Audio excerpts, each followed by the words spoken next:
All right, so don't mind the wet hair and me laying down. I just got off of work. I work as a order filler for Walmart on dry side, so that's what this video is going to be about. And it should apply to all the DCs. I think it should be somewhat similar. Uh, so I'm just going to give you basically something to go off of with the trips that you're going to get with the stacking, okay? Um, I'm not gonna sit here and act like I'm somebody who can run a 150 all day, but I can stack. So, and I can't find any help on YouTube, and I couldn't, so I had to learn most of this myself. So hopefully this will help somebody out, at least give you an idea, and maybe you could take it and run with it. Uh, literally, actually.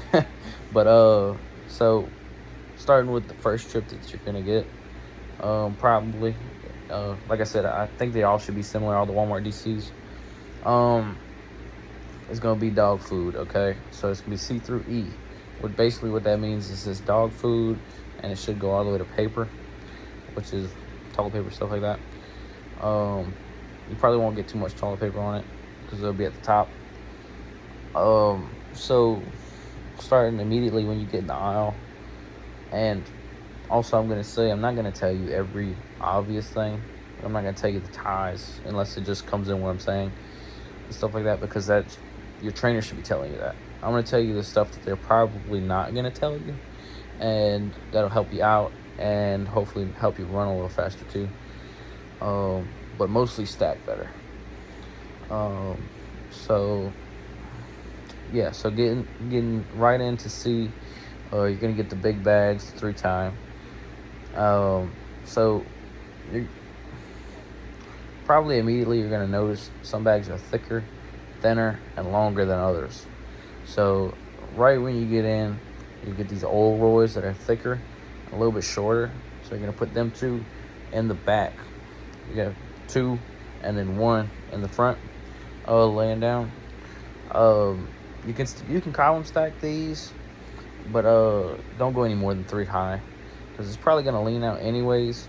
So you want to put the 1 against your jack, and you want those to be the longer bags, which you should learn that as you pick, which I believe is like 1 is the brand, but yeah. So you put the long ones in the front, 3 high.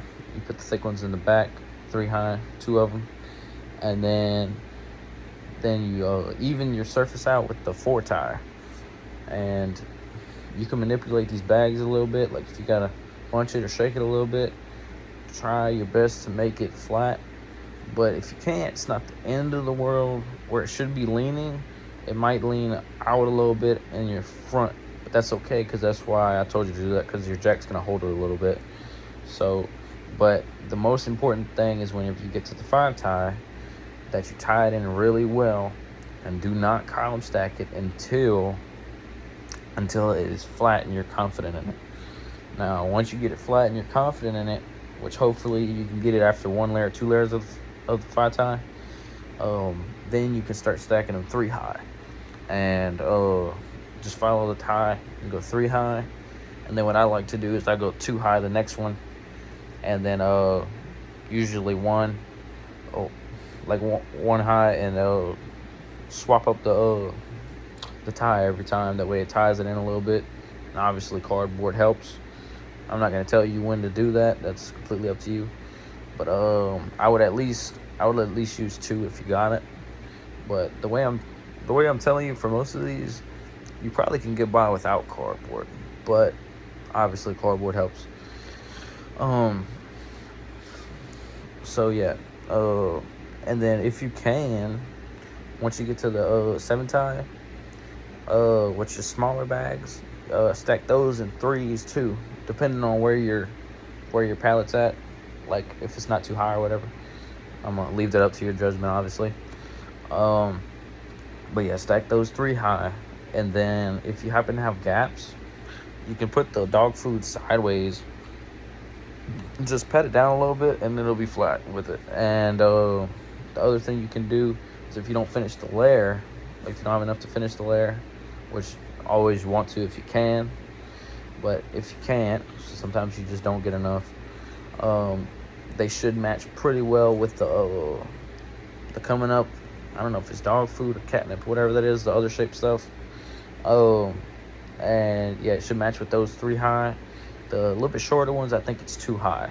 Or you can flip the shorter ones up and it'd be about 3 high, roughly. And then you should be able to get it flat. And yeah, so I'm trying to remember what's next. Then the boxes should match at the end of what is that, B? Yeah, the box should match at the end of B with that. So you should be able to get that layer flat for A. And A is where you make up your time, because and it can make or break your time on A, because everything is the same height if you turn it up, except for like a few boxes at the beginning of A, I believe. But yeah, just about everything, like the Similac, is all the same height if you turn it up, which I had to figure out myself. Nobody told me that. But yeah, so you want to start in the middle, work your way back, and then start on the side that you're on in the front, work your way back. The reason why I say that is because they're going to slightly get a little bit bigger towards the end. And then once you pull onto D, if you don't finish your layer, don't freak out, because it matches. That's the reason why I do that. So you don't have to change anything. You just finish your layer, tie it in on D, and yeah, if there's any boxes that don't match, what I like to do is I like to leave a little bit of space on my front palette, like maybe like if it's a 7 foot, like maybe like 5, 6 foot high, and then I'll put the stuff that just doesn't match up there, because there is a few. For the most part, everything goes to the scheme, but sometimes it just doesn't match anything really. So yeah, I like to leave that up there. So you throw it up there, keep going with what you're doing. And then towards the end, at the end of D, if you can get it flat for E, that's the best thing to do. But at the beginning of E, there's these 2 Hefty boxes, like the brand Hefty, and they're kind of thick. If you lay those down, 2 of them, or the size of them, I believe it's the tall, I think, I'm trying to see if it's paper towels or toilet paper. I can't remember. The really tall ones that you're going to get every time. You're going to get them every time you go on E at the beginning.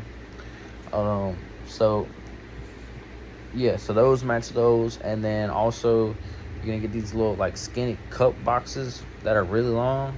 If you lay those down 3 high, they're very, very close. It's going to look a little bit taller, but it's okay, because if you put any weight on it, it'll push it down just a little bit, and it'll be perfectly flat every time, as long as you have a flat layer coming off of D, like I said. And yeah, you should be able to finish that trip with that. So that's the C through E. I'm gonna keep going, but I don't know if my time's gonna run out, because I need to get some more storage on my phone. But okay, so now to the next thing, I'm gonna just go on to E, because you're probably not gonna go all the way through E whenever you get a C through E. So let's say you get a straight E, which is possible. Obviously, the first thing I said at the beginning, but sometimes you skip that part. And then what you want to do?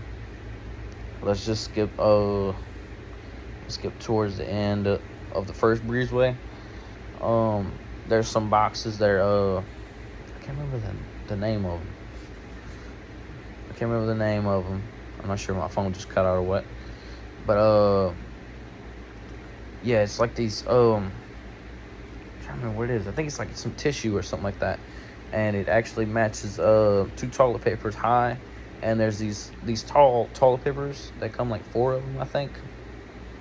I'm not exactly sure how they, I guess 2 or whatever of them or whatever, but they're in one package, and all of those match are very close, and match 2 toilet papers coming up. And then so yeah, you should be able to get everything flat with the toilet papers 2 high like that.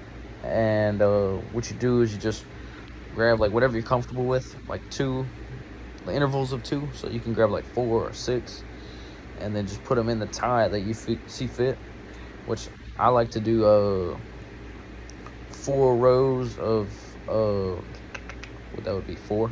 So that way you can put 2 on the side, 2 on the side, 2 on the side, and then once you go to the other side, fill out the other side, obviously. And if you don't fill out the layer, it's not the end of the world. But what you want to do is stack those 3 high. They do match the paper towels that are going to be too high. It might be a little bit taller, so I would put that on the corners if you can, and obviously cardboard always helps. So yeah, and then let's see. Also, now we're on the paper towels. Believe it or not, they say everything's paper towel height after that, just about, except for the big boxes and stuff and the weird cases. But they're actually 2 different heights. There is like the regular paper towel height that you're gonna get at the beginning, and then there's like the Shorman that are a little bit taller, and you can mix these